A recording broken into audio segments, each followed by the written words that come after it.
இன்னைக்கு நம்ம பார்க்க போகிறது வந்து ஃபில்டர் காஃபி. ஃபில்டர் காஃபினாலேங்க காலங்காத்தால் எழுந்திரிச்சதுமே, அதாவது எல்லார் வீட்லேயும் வந்து ஸ்ட்ராங்காக ஒரு ஃபில்டர் காஃபி குடித்தாதான் எல்லாருக்குமே வேலை ஓடும். ஸோ நம்ம தமிழ்நாட்டில் வந்து அப்படியே வளர்ந்துட்டோம். காலங்காத்தால் எழுந்திரிச்சதும் ஒரு ஃபில்டர் காஃபி வேணும். அப்போ தான் நமக்கு வந்து அன்றைக்கி ஃபுல் டேக்கு எனர்ஜி இருக்கும். எங்கள் வீட்லேயும் அதே தான். ஃபில்டர் காஃபி இல்லாமல் எதுவுமே ஆகாது. காலங்காத்தால் எழுந்திரிச்சதும் ஃபில்டர் காஃபி குடித்ததுக்கப்புறம் தான் அன்றைக்கி டேவே ஸ்டார்ட் ஆகும். ஸோ இன்றைக்கி அழகாக ரொம்ப ஒரு அருமையான ஃபில்டர் காஃபி எப்படி போடுறதுன்னு நம்ம பார்க்க போகிறோம். நான் இங்கே வந்து கோத்தாஸ் காஃபி எடுத்திருக்கேன். நம்ம என்ன வேணால் யூஸ் பண்ணிக்கலாம். ரெட் லேபிள் இருக்குதுன்னு நினைக்கிறேன். அப்புறம் நர்சூஸ் இருக்குது. நான் இங்கே வந்து கோத்தாஸ்ன்னு ஒரு பிராண்ட் எடுத்திருக்கேன். ஸோ என்ன காஃபி பவுடர் வாங்கினாலும் நான் வந்து இங்கே வந்து ஒரு காஃபி மெஷின் வாங்கி வச்சுருக்கேன். அது வந்து நல்லா கிரைண்ட் பண்ணிடும். இது கொஞ்சம் திப்பியாக சம்டைம்ஸ் இருக்கும் நம்ம வாங்குற காஃபி தூள். ஸோ அதனால் நம்ம என்ன பண்ணுறோன்னா அதை போட்டு கொஞ்சம் நல்லா கிரைண்ட் பண்ணிக்கிறோம் ஃபுல்லாக. இது வந்து காஃபிக்குனே கிரைண்ட் பண்ணுறது, வேறு எதுவுமே இது யூஸ் பண்ண மாட்டேன். ஒன்லி காஃபிக்குனே. இந்த அரோமா அப்படியே வரும் பாருங்க, அரைக்கும் போது செம்ம சூப்பராக இருக்கும். காஃபி குடிக்கணும் போல இருக்கும்.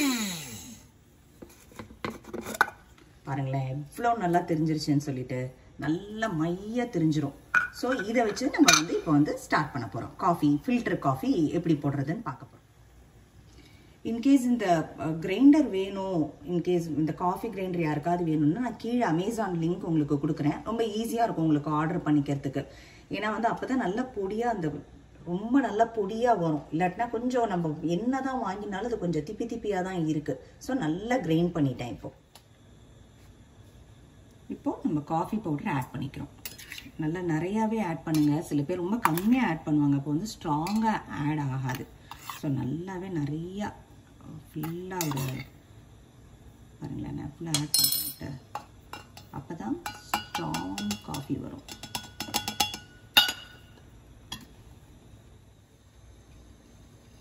இப்போ நல்லா ஃபில் பண்ணிட்டோம். இப்போ இந்த கொடை இருக்குது பார்த்தீங்களா, அதை வந்து நல்லா டைட்டாக மூடணும்.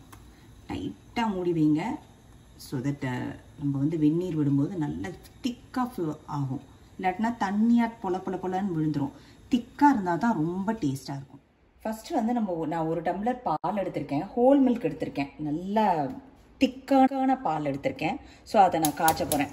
மைக்ரோவேவில் போடுற காஃபியெல்லாம் ரொம்ப சுமாராக இருக்குங்க. இப்போல்லாம் எல்லோரும் மைக்ரோவேவில் காஃபி கொடுக்குறாங்க போட்டு. அது என்னடானா அது வந்து ஒரு மாதிரி நுரையே இல்லாமல் கலந்தும் கலக்காமையும் எனக்கு அவ்வளோவா பிடிக்கவே பிடிக்காது. மைக்ரோவேவ் காஃபி அதே மாதிரி பொடி காஃபி அதெல்லாம் ரொம்ப பிடிக்கவே பிடிக்காது. நல்லா பாலை காய்ச்சி சுண்ட காய்ச்சின்னா தான் அதோட டேஸ்ட்டே வரும். ஸோ கல்யாண வீட்டிலலாம் பார்த்தீங்கன்னு வச்சுக்கோங்களேன், காஃபி போடும்போது நல்லா பாலை வந்து நல்லா கொதிக்க விடுவாங்க. அப்போ தான் அதோட அந்த பால் அந்த எசன்ஸ் கிடைக்கும். ஸோ ரொம்ப நல்லாயிருக்கும். மீன்வேல் பாலை காய்ச்சுறேன். அதே சமயத்தில் நம்ம டிகாஷனுக்கு தேவையான தண்ணியையும் சூடு பண்ணிக்கிறோம் அடுப்பில்.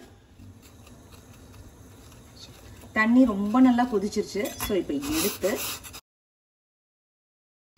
ஃபில்டர் நம்ம மூடி வச்சுக்கிறதுல விடுறோம்.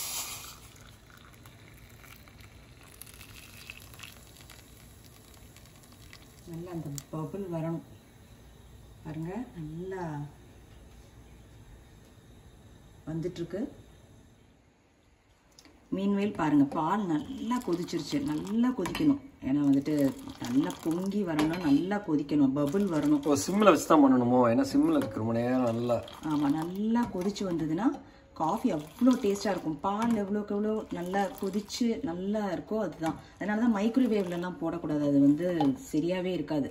மைக்ரோவேவில் காஃபி நம்ம என்ன ஃபில்டர் காஃபி பண்ணாலும் அது அந்த டேஸ்ட் கொடுக்காது. அடுப்பில் பண்ணி நல்லா காய்ச்சின பால் தான் ரொம்ப டேஸ்ட்டாக இருக்கும்.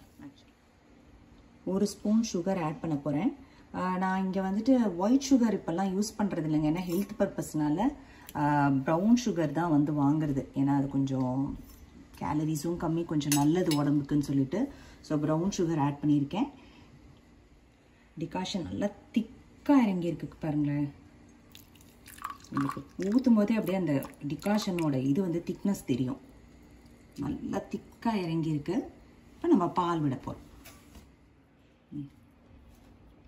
இப்போ டிகாஷனில் சர்க்கரை போட்டாச்சு, டிகாஷன் போட்டாச்சு. திக்கான பால், சூடாக பால் பாருங்கள் எவ்வளோ திக்காக சூப்பராக இருக்குது பாருங்கள். Decoction coffee ready. அப்படியே ஆற்றி குடித்தோன்னு வச்சுக்கோங்களேன், அப்படியே அன்றைக்கி டே வந்து சுகமாக இருக்கும். அன்றைக்கி வந்து அந்த காலத்துலலாம் ஒரு ஆடு வரும், நிறைய பார்க்கறதுக்கு அப்படியே பிரமாதமா இருக்கு. எனக்கு இந்த நர்சூஸ் காஃபி ஆடு தான் வருது.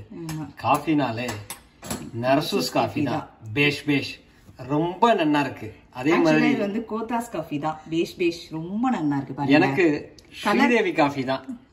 ரொம்ப கலர் பாருங்களேன், சூப்பராக இருக்கும். காலங்கத்தால் இது நுரத்தல்ல காஃபி குடித்தோன்னா அமிர்தம், வேறு என்ன வேணும்? காஃபி வந்து ஒரு எமோஷனுங்க. காலங்கத்தால் ஏஞ்சதும் இப்படி ஒரு காஃபியை குடித்தா தான் நம்ம டேவே ஸ்டார்ட் ஆகும்.